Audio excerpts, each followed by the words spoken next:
Terima kasih Anda masih bersama kami. Bagi Anda yang baru saja bergabung, kami hadirkan kembali 3 berita utama hari ini. Bajing loncat mencuri pelek ban dari dalam truk yang melintas di kawasan Kayu Putih, Kota Medan.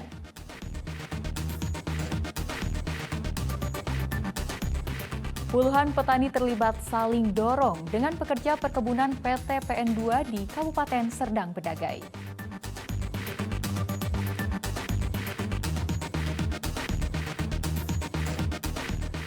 Polres Langkat gelar apel pasukan Operasi Zebra 2022.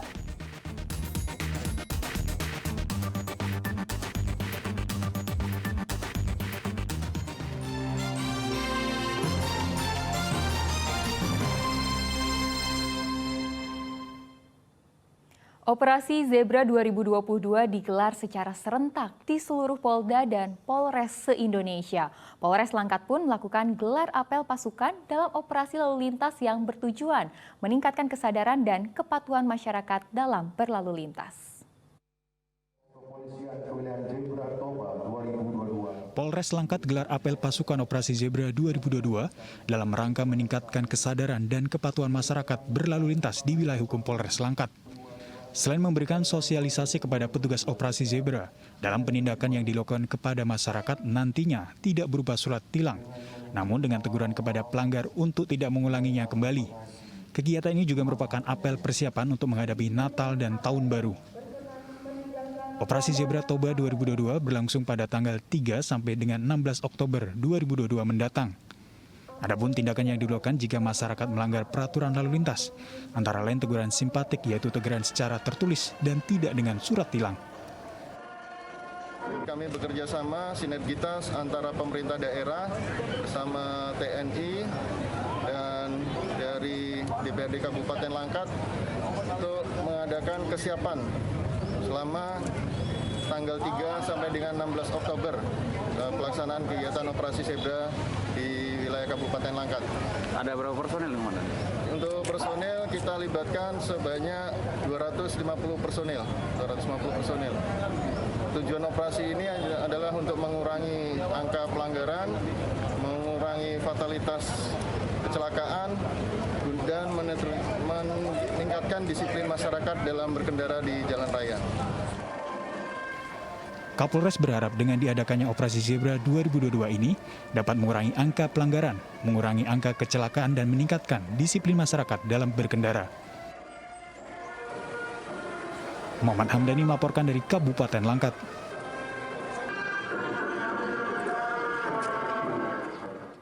Ribuan butir pil ekstasi serta ratusan gram sabu-sabu dimusnahkan Polres Tebing Tinggi. Selain memusnahkan barang bukti narkoba, petugas juga menangkap 3 orang tersangka. 1 diantaranya adalah wanita. Polres Tebing Tinggi menggelar pemusnahan barang bukti narkoba dengan menghadirkan 3 orang tersangka. 2 orang laki-laki berinisial ZEH dan DA, serta 1 orang perempuan BCS. Ketiganya merupakan warga Kota Tebing Tinggi. Sebelum dimusnahkan, barang bukti sebanyak 1.807 butir pil ekstasi dan sabu-sabu seberat 467 gram terlebih dahulu diuji keasliannya dengan cara mencampurkan cairan khusus. Seluruh barang bukti kemudian dimasukkan ke dalam blender, dicampur dengan air lalu digiling hingga hancur. Kapolres Tebing Tinggi mengatakan ketiga tersangka ditangkap dari tempat yang berbeda di wilayah hukum Polres Tebing Tinggi. Barang bukti yang berhasil dikumpulkan dan diperoleh dari tersangka yang kita lakukan penanganannya dan pengungkapan perkaranya sebanyak sabu yaitu 467 gram, kemudian ekstasi warna hijau sebesar 1.371 butir, kemudian ekstasi warna oranye 331 butir, dan ekstasi warna hijau merek Gucci sebanyak 105 butir. TKP di Payalombang, Desa Payabagas, Kecamatan Tebing Tinggi. Dan juga TKP yang kedua berkaitan dengan narkoba di Jalan Sisingamangaraja, Kelurahan Pasar Gambir, Kecamatan Tebing Tinggi Kota. Para tersangka dijerat dengan pasal 114 ayat 2, subsidiar pasal 112 ayat 2, Undang-Undang Nomor 35 Tahun 2009 tentang narkotika dengan ancaman hukuman penjara seumur hidup. Muhammad Hamdani melaporkan dari Kota Tebing Tinggi.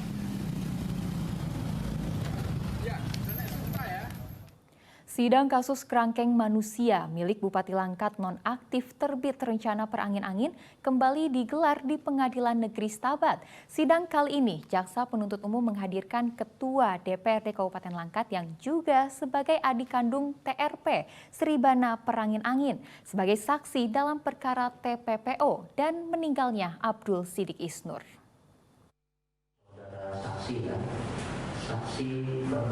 Sidang kasus kerangkeng manusia milik Bupati Langkat nonaktif terbit rencana perangin-angin Rabu pagi kembali digelar di Pengadilan Negeri Stabat, Kabupaten Langkat dengan agenda mendengarkan keterangan saksi. Dalam sidang ini, Jaksa Penuntut Umum menghadirkan Ketua DPRD Kabupaten Langkat yang juga sebagai adik kandung TRP, Sribana Perangin-Angin sebagai saksi dalam perkara tindak pidana perdagangan orang atau TPPO dan perkara meninggalnya Abdul Sidik Isnur alias Bedul yang dipersangkakan melanggar pasal 170 KUHP atau pasal 351 KUHP. 6 orang terdakwa yaitu TU, JS, SP, dan RG yang didakwa dengan kasus TPPO, serta HG dan IS dipersangkakan melanggar pasal 170 ayat 2 ketiga KUHP atau pasal 351 ayat 3 KUHP. Di hadapan majelis hakim yang diketuai oleh Halida Rahardini, Sribana Perangin-Angin menjelaskan bahwasanya dirinya memang mengetahui bangunan yang berdiri di lokasi kediaman TRP. Gunanya hanya untuk pembinaan anggota pemuda Pancasila yang terlibat kecanduan narkoba. Namun dirinya tidak mengetahui bagaimana sistem pembinaan yang dilakukan organisasi tersebut. Selain itu, Sribana juga mengatakan tidak mengetahui dan tidak pernah menandatangani surat pernyataan serah terima keluarga penghuni panti rehab kepada dirinya. Penasihat hukum terdakwa Mangapul Silalahi menyebutkan, kalaupun ada pertanyaan yang diajukan kepada saksi oleh majelis hakim, JPU atau penasihat hukum terdakwa yang tidak memuaskan. Dalam KUHP pertanyaan itu tidak boleh menjebak. Bahwa kemudian ada jawaban yang tidak memuaskan, kita harus ingat pertanyaan itu dalam KUHP tidak boleh menjebak, tidak boleh menggali. Kami juga misalnya saksi-saksi yang dihadirkan oleh JPU, sekalipun kami tidak puas terhadap jawabannya, tapi dia punya hak. Tinggal nanti misalnya jaksa merumuskan itu dalam dakwaan, kami merumuskan dalam pembelaan, hakim memutuskan dalam putusan. Tentu ada amar pertimbangan kan. Rencananya persidangan terkait kerangkeng manusia milik Bupati Langkat nonaktif terbit rencana perangin-angin kembali akan digelar pada pekan depan. Muhammad Hamdani melaporkan dari Kabupaten Langkat.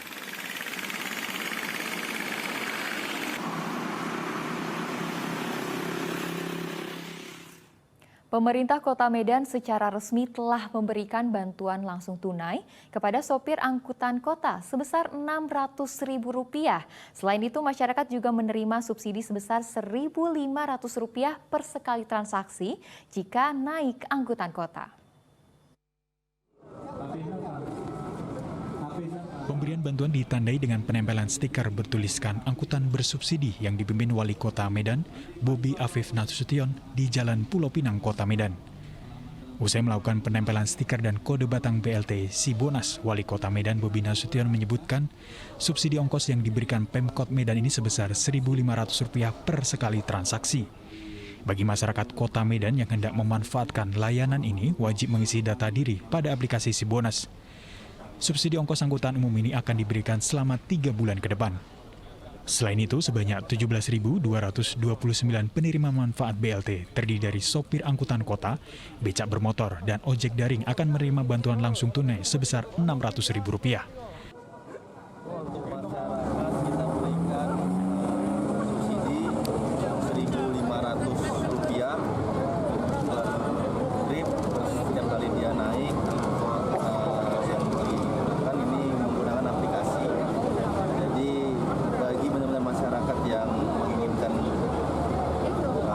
subsidi ini, ya angkot tadi seperti kita tempelkan barcode, silahkan men-scan barcode, tinggal isi nama,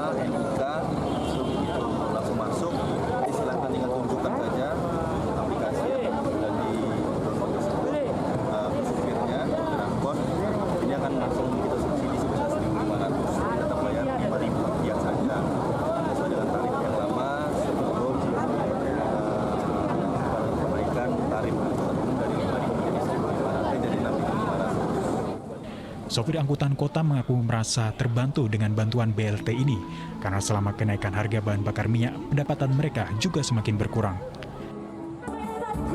Gimana aku bilang ya, kalau masalah itu membantu juga memang. Kalau memang betul nanti ada, kalau bisa makin apalagi lah dia makin gimana aku bilang makin ditambah lagi bang ya? Ditambah lagi apanya itu dari 1.500 entah jadi 2.000 gitu. Ya. Para sopir angkot berharap bantuan ini terus diberikan dan nilainya ditingkatkan. Muhammad Hamdani melaporkan dari Kota Medan.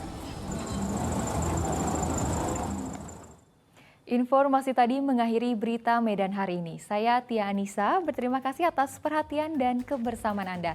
Selamat beraktivitas dan sampai jumpa.